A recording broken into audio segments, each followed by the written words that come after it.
প্রথম হিট 3 ছিপ 5,000 টাকা। রুইয়ের সাইজগুলি এখন আপনারা দেখবেন কত বড় রুই এখানে আমরা পেয়ে গেছি। ভাই মাছটা ধরেন তো,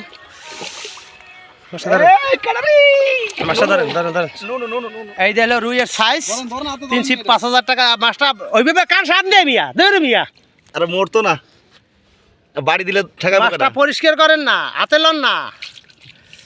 আরে মিয়া ঠায় জুনি ধরো। আরে পানিতে পরিষ্কার করবো। এই যে রুই আর দৌড় না কামে আসটা কারা লেগেছে তুই এই ধরো মাছটা খাড়া করেন। এইলো প্রথম টপের রুই, এই দেখেন রুইয়ের সাইজ 3 ছিপ 5,000 টাকা। এটা হলো প্রজেক্ট, দেখতেই পাচ্ছেন রুইয়ের সাইজ। প্রথম টপে কি হয়েছে কও? রুই রুই কত রুই কইবে? 2 প্লাস রুই দেখতেই পাচ্ছেন। 3 ছিপ 5,000 টাকা। শুক্রবার 3টে থেকে শনিবার সন্ধ্যা পর্যন্ত। এই হলো মাছের সাইজ। ধন্যবাদ সবাইকে, যারা খেলবেন অবশ্যই যোগাযোগ করবেন, বুকিং দেবেন এই নাম্বারে অবশ্যই। ধন্যবাদ সবাইকে।